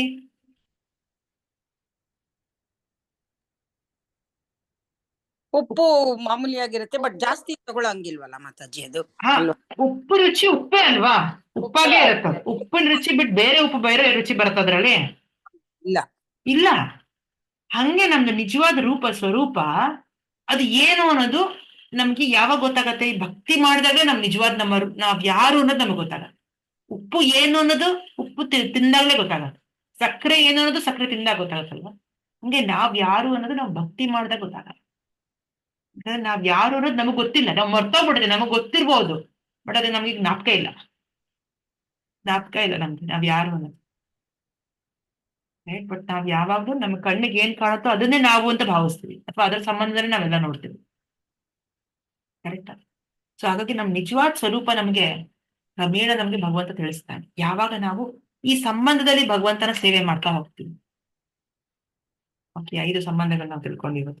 ಸದ್ಯಕ್ಕೆ ಅರ್ಜುನ ಮುಂದೆ ಒಂದು ತುಂಬಾ ಚೆನ್ನಾಗಿ ಭಗವಂತನ ಒಂದು ಸ್ಥಾನ ದೃಢಪಡಿಸಿ ಹೇಳ್ತಾರೆ. ಅದನ್ನ ನಾವು ನಾಳೆ ಕಂಟಿನ್ಯೂ ಮಾಡೋಣ. ಓಕೆ, ಇವಾಗ 7:45 7:50 ಆಗ್ತದೆ. ಇವತ್ತು 8 ಗಂಟೆಗೆ ಮಾಯಾಪುರ ಪ್ರಿವ್ಯೂ ಅಂತ ಒಂದು ಕಾರ್ಯಕ್ರಮ ಇದೆ, ತುಂಬಾ ಮುಖ್ಯವಾದಂತ ಕಾರ್ಯಕ್ರಮ. ಓಕೆ, ಮಾಯಾಪುರ್ ಯಾತ್ರಾ ಬಗ್ಗೆ ನಾವು ತಿಳಿಸ್ಕೊಡ್ತೀವಿ ನಿಮ್ಗೆ. ಮಾಯಾಪುರಲ್ಲಿ ಏನೇನ್ ನೋಡ್ಬೋದು. ಮಾಯಾಪುರ ಅಂತ ಧಾಮ, ಅದೊಂದು ಧಾಮ, ಅದು ಚೈತನ್ಯ ಮಹಾಪ್ರಭು ಜನ್ಮಿಸಿರುವಂತ ಒಂದು ಪುಣ್ಯಕ್ಷೇತ್ರ ಅದು. ಸೊ ಅಂತ ಒಂದು ಜಾಗದಲ್ಲಿ ಯಾವ್ಯಾವ ಜಾಗಗಳು ನೋಡ್ಬೋದು ಅಂತ ನಿಮಗೆ ಇವತ್ತಿನ ಪ್ರಿವ್ಯೂ 8 ಗಂಟೆಗೆ ಇದೆ ಇವತ್ತು. ಎಲ್ಲ ಗ್ರೂಪ್ಸ್ ಅಲ್ಲಿ ಕಳಿಸ್ತಾ ಇದ್ದಾರೆ ನೋಡಿ. ಓಕೆ, ಸೊ ಯಾಕಂದ್ರೆ ನಾವು ಮೇ ತಿಂಗಳಲ್ಲಿ ಯಾತ್ರಾ ಇಟ್ಕೊಂಡಿದ್ದೀವಿ. ಆ ಯಾತ್ರಾ ಪ್ರಿವ್ಯೂ ಕೇಳಿದ್ರು ಕೂಡ ನಿಮ್ಗೆ ಎಷ್ಟೊಂದು ವಿಷಯ ಗೊತ್ತಾಗತ್ತೆ. ಆ ಧಾಮದ ಮಹತ್ವ ಎಷ್ಟೊಂದು ಕ್ಲಾಸಲ್ಲಿ ನಮ್ಮ ಗುರು ಮಹಾರಾಜರು ಹೇಳ್ತಾರೆ ದಟ್ ಗಂಗೆಗೆ ಹೋದ್ರೆ ನಾವೆಲ್ಲ ಪವಿತ್ರ ಆಗ್ತೀವಿ. ಕರೆಕ್ಟಾ? ಗಂಗೆ ಅಷ್ಟು ಪವಿತ್ರ ಯಾವುದೂ ಇಲ್ಲ ಪ್ರಪಂಚದಲ್ಲಿ. ಆಕೆ ಎಷ್ಟು ಪವಿತ್ರ ಏನೂ ಇಲ್ಲ. ಆದ್ರೆ ಯಾವಾಗ ನಾವು ಮಾಯಾಪುರಲ್ಲಿ ಕೂಡ ಒಂದು ನದಿ ಹರಿಯುತ್ತೆ, ಗಂಗೆ. ಮಾಯಾಪುರ ಕೂಡ ಗಂಗೆ ಹರಿಯುತ್ತೆ. ಮಾಯಾಪುರಲ್ಲಿ ಏನೇ ಕಾರ್ಯ ಮಾಡಿದ್ರು, ಮಾಯಾಪುರಲ್ಲಿ ಏನೇ ಆಕ್ಟಿವಿಟಿ ಮಾಡಿದ್ರು, ಜಸ್ಟ್ ನಾವು ಮಲಗಿದ್ರು ಕೂಡ ಅದು ಭಗವಂತನಿಗೆ ಸಾಷ್ಟಾಂಗ ನಮಸ್ಕಾರ ಮಾಡ್ದಂಗಂತ. ಜಸ್ಟ್ ನಾವು ಮಲಗಿದ್ರು ಕೂಡ ಯೋಚನೆ ಮಾಡಿ ಆ ಲೆಕ್ಕಕ್ಕೆ ಹೋಗತ್ತೆ. ಆತರ ಹಲವಾರು ಬೆನಿಫಿಟ್ ಇದೆ ಅಂತ ಹೇಳಿ. ನಾವು ಜಸ್ಟ್ ತಿಂದ್ರೆ ಸಾಕು, ನಾವು ಪ್ರಸಾದ ತಗೊಂಡಂಗೆ ಈ ಪೂರ್ತಿ ಶರೀರನ ಶುದ್ಧೀಕರಿಸ್ಕೊಂಡಂಗೆ. ಅಲ್ಲಿ ಹರಿಯುವಂತ ಗಂಗಾದಲ್ಲಿ ಸ್ನಾನ ಮಾಡಿದ್ರೆ ಎಷ್ಟೋ 1000 ಪಟ್ಟು ಬೆನಿಫಿಟ್ಸ್ ಇದೆ. ಅದಕ್ಕೆ ಮಾಯಾಪುರ ಧಾಮನ ಆರ್ಡಿನರಿ ಅಲ್ಲ, ಅದು ಸಾಕ್ಷಾತ್ ಶ್ರೀಮತಿ ರಾಧಾರಾಣಿ ಅದು ಕಟ್ಸಿರುವಂತ ಊರಂತೆ. ಅವಳು ಅದನ್ನ ಹುಡುಕಿರುವಂತ ಜಾಗ ಅದು ಭಗವಂತನಿಗೋಸ್ಕರ. ಅದಕ್ಕೆ ರಾಧಾಷ್ಟಮಿ ಬಂದಾಗ ನಮ್ಗೆ ಮಾಯಾಪುರಕ್ಕೆ ಬರೋದಕ್ಕೆ ಇನ್ವೈಟ್ ಮಾಡ್ತಾರೆ. ರಾಧಾಷ್ಟಮಿ ಅಥವಾ ಚೈತನ್ಯ ಮಹಾಪ್ರಭು ಜನ್ಮದಿನ, ಗೌರ ಪೂರ್ಣಿಮೆ, ಅದು ತುಂಬಾ ಒಳ್ಳೆ ಸಮಯ. ಸೊ ಇವಾಗ ನಾವೆಲ್ಲ ನರಸಿಂಹ ಚತುರ್ದಶಿ ಸಮಯದಲ್ಲಿ ಹೋಗ್ತಾ ಇದೀವಿ. ಭಗವಂತ ನರಸಿಂಹ ದೇವನ ಆವಿರ್ಭಾವ ದಿವಸ ಚತುರ್ದಶಿ ಮೇ ತಿಂಗಳಲ್ಲಿ. ಮಾಯಾಪುರನ ಮಹತ್ವ ಕೇಳಿ ತಿಳ್ಕೊಂಡ್ರು ಸಾಕು, ಎಷ್ಟೋ ಪವಿತ್ರ ಆಗ್ತೀವಿ. ಅಂದ್ರೆ ಇದು ಭಗವಂತನ ಸಂಬಂಧಿಸಿರುವಂತ ಒಂದು ಕ್ಷೇತ್ರ. ಇದಕ್ಕಿಂತ ಮಿಂಚಿನ ಕ್ಷೇತ್ರ ಯಾವುದು ಇಲ್ವಂತೆ. ಎಷ್ಟೋ ಜನ ಡಿವೋಟೀಸ್ ಅನ್ಕೊಂತಾರೆ ನಾವು ಕಾಶಿ, ವಾರಣಾಸಿ ಅಥವಾ ಬೃಂದಾವನ ಅಥವಾ ಇನ್ನೂ ಎಷ್ಟೆಲ್ಲ ಜಾಗಗಳಿದೆ ಪುಣ್ಯಕ್ಷೇತ್ರ. ಬಟ್ ಈ ಜಾಗದಲ್ಲಿ ಯಾವುದೇ ರೀತಿಯ ಅಪರಾಧ ಭಗವಂತ ತಗೊಳ್ಳೋದಿಲ್ಲ. ಅಂದ್ರೆ ಏನೋ ಪಾಪ ಆಗ್ಲಿ ಅಪರಾಧಗಳು ನಾವೇನಾದ್ರು ಮಾಡಿದ್ರು ಕೂಡ ಅಲ್ಲಿ ಲೆಕ್ಕಕ್ಕೆ ತಗೊಳ್ಳಲ್ಲ ಕೃಷ್ಣ. ಯಾಕಂದ್ರೆ ಅವನ ಒಂದು ಮೂಡ್ ಏನಿದೆಯಲ್ಲ ತುಂಬಾ ಧಾರಾಳ ಭಾವ ಇರುತ್ತೆ. ನಮೋ ಮಹಾವದನ್ಯಾಯ, ಅದು ಮೂಡಲ್ಲಿ ಕೃಷ್ಣ ಪ್ರೇಮ ಪ್ರದಾಯ. ಕೃಷ್ಣಾಯ ಕೃಷ್ಣ ಚೈತನ್ಯ ನಾಮ್ನೇ ಗೌರ ಕೃಷ್ಣ. ಬಟ್ ಬೇರೆ ಧಾಮದಲ್ಲಿ ಆತರ, ಬೇರೆ ಧಾಮದಲ್ಲಿ ಒಂದು ಚಿಕ್ಕ ಅಪರಾಧ ಮಾಡಿದ್ರು ಅದು ಅದಕ್ಕೊಂದು ಸ್ತೋತ್ರನೇ ಇದೆ. ಅದಕ್ಕೆ ವಜ್ರದಿಂದ ಏನು ಬರೆದ್ರೆ ಒಂದು ಅಳಿಸೋದಿಕ್ ಆಗಲ್ವೋ ಆ ತರ ಅಲ್ಲಿ ಪರ್ಮನೆಂಟ್ ಆಗಿ ಉಳ್ಕೊಂಡ್ಬಿಡುತ್ತೆ. ಅದಕ್ಕೆ ಕ್ಷೇತ್ರಕ್ಕೆ ಹೋದಾಗ ತುಂಬಾ ಹುಷಾರಾಗಿರ್ಬೇಕಂತ ಹೇಳಿದ್ರು. ಕ್ಷೇತ್ರದ ಕೆಲವು ರೂಲ್ಸ್ ಅಂಡ್ ರೆಗ್ಯುಲೇಷನ್ ಇರುತ್ತೆ. ಅಲ್ಲಿ ಹೋದಾಗ ನಾವು ಅವ್ರ ನಿಂದನೆ ಮಾಡೋದಾಗ್ಲಿ, ಜಗಳ ಕಾಯೋದಾಗ್ಲಿ, ಇನ್ನೇನಾರು ಅಲ್ಲಿ ತುಂಬಾ ಲೋಕಲ್ ಆಗಿ ನೋಡೋದಾಗ್ಲಿ, ಭೌತಿಕವಾಗಿ ನೋಡೋದಾಗ್ಲಿ ಅದನ್ನೇ ಮಾಡಕ್ ಹೋಗ್ಬೇಕು. ಒಂದು ಆಧ್ಯಾತ್ಮಿಕ ಜಾಗ ಅದು. ಭೌತಿಕ ಪ್ರಪಂಚದಲ್ಲಿ ಇದೆ ನೋ ಡೌಟ್, ಬಟ್ ಅದ್ರದ್ದು ಆರ್ಡಿನರಿ ಪ್ಲೇಸ್ ಅಲ್ಲ. ಯಾಕಂದ್ರೆ ಭಗವಂತ ಆ ಜಾಗನ ಆಯ್ಕೆ ಮಾಡ್ಕೊಂಡಿದ್ದಾನೆ ಜನ್ಮ ತಗೊಳಕ್ಕೆ ಅಂದ್ರೆ ಯೋಚನೆ ಮಾಡಿದ್ರು ಎಷ್ಟು ಪವಿತ್ರ ಆಗಿರ್ಬೇಕು. ಅವ್ನು ಹುಟ್ಟಿದ್ದಾನೆ, ಅವ್ನು ಕಾಲಿಟ್ಟಿದ್ದಾನೆ ಅಂದ್ರೆ ಅದು ಪವಿತ್ರನ ಭೂಮಿ. ಸೊ ಅಂತ ಒಂದು ಮೂವಿ ಬಗ್ಗೆ ಇವತ್ತು ನಾವು ತಿಳ್ಕೊತೀವಿ. 8 ಗಂಟೆ ರಿವ್ಯೂ ಅಂತ ಇರುತ್ತೆ. ಎಲ್ಲರೂ ದಯವಿಟ್ಟು ಜಾಯ್ನ್ ಆಗಿ, ತುಂಬಾ ಚೆನ್ನಾಗಿರುತ್ತೆ. ನೆನ್ನೆ ನಾನು ತೆಲುಗುದಲ್ಲಿ ಕೇಳಿದೆ, ಇವತ್ತು ಇಂಗ್ಲಿಷ್ ಅಂಡ್ ಎಲ್ಲ ಅದರ್ ಲ್ಯಾಂಗ್ವೇಜಸ್ ಅಲ್ಲಿ ಮಾಡ್ತಾ ಇದೀವಿ. ಜಸ್ಟ್ ಕೇಳಿ ತಿಳ್ಕೊಳ್ಳಿ ಅಷ್ಟೇ.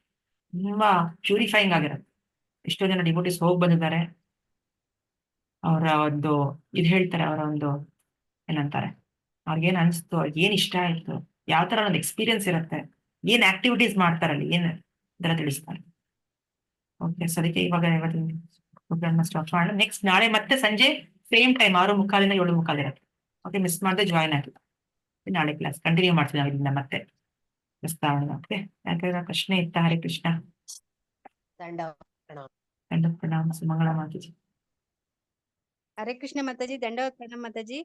ಹರೇ ಕೃಷ್ಣ. ದಂಡವತ್ ಪ್ರಣಾಮ ಮಾತಾಜಿ.